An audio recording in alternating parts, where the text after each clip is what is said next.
स्वाभिमान क्षत्रिय की सबसे बड़ी लड़ाई है। इसकी रक्षा के लिए हमने सदियों से रक्त की नदियां बहाई है। अगर माता पद्मावती के सम्मान में मुझे अपना शीश कटवाने या काटने का अवसर मिलता है तो मैं अपने आप को भाग्य का किरदार से भी परवल समझूंगा। जय मां भवानी, जय जय राजपूताना।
स्वाभिमान अमर हमारा, पद्मनी स्वाभिमान अमर तुम्हारा।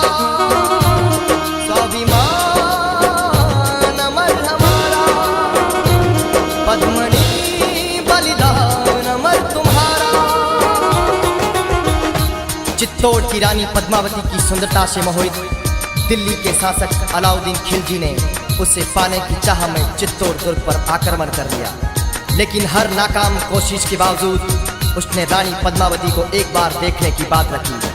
बात मानने के बावजूद खून में गद्दारी का जहर भरे खिलजी ने चित्तौड़ के राजा राणा रतन सिंह को धोखे से बंदी बना लिया। लेकिन इस संकट की घड़ी में वीर गोरा और बादल ने अपने प्राणों की आहुति देकर चित्तौड़ के स्वाभिमान की लाज रखी और अलाउद्दीन खिलजी के सारे मंसूबों को नाकाम कर दिया। इसी क्रोध में आकर अलाउद्दीन खिलजी ने मेवाड़ का सर्वनाश करने की ठान ली और एक बार फिर चित्तौड़ दुर्ग पर चढ़ाई की। घेर लिया चित्तौड़ दुर्ग को, बंद किया दाना पानी। संकट में स्वाभिमान गिरा, संकट में थी पद्मा रानी। घेर लिया चित्तौड़ दुर्ग को, बंद किया दाना पानी। संकट में स्वाभिमान गिरा था, संकट में पद्मा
स्वाभिमान अमर हमारा, पद्मनी स्वाभिमान अमर तुम्हारा। स्वाभिमान अमर हमारा, पद्मनी बलिदान अमर तुम्हारा।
स्वाभिमान अमर हमारा, पद्मनी स्वाभिमान अमर तुम्हारा।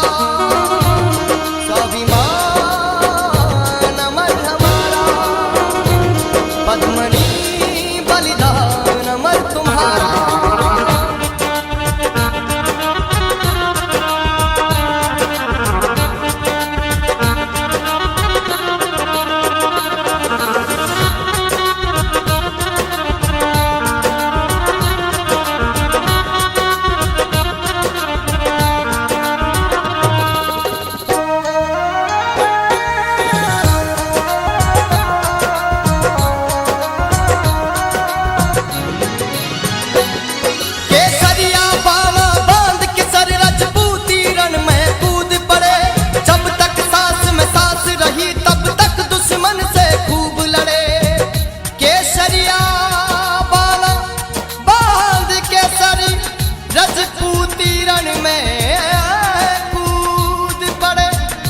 जब तक सांस में सांस रही तब तक दुश्मन से खूब लड़े, तब तक दुश्मन से खूब लड़े, तब तक दुश्मन से खूब लड़े, तब तक दुश्मन से खूब लड़े, तब तक दुश्मन से खूब लड़े। केसरिया बाला बांध के सर राजपूती रण में कूद पड़े, जब तक सांस में सांस रही तब तक दुश्मन से खूब लड़े।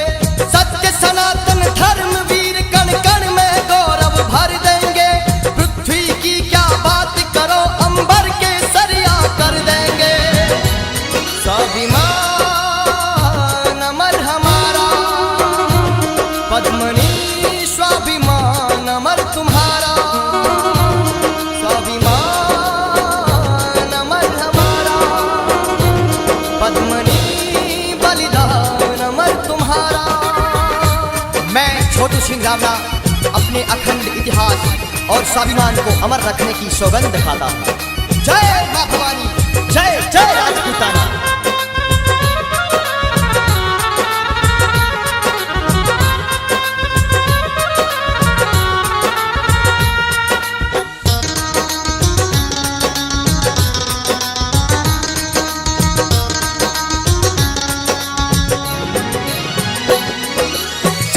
घट में रही शारदा क्षत्रिय रक्त जगा दूंगा, हिंदू धर्म की रक्षा में सबको तलवार थमा दूंगा।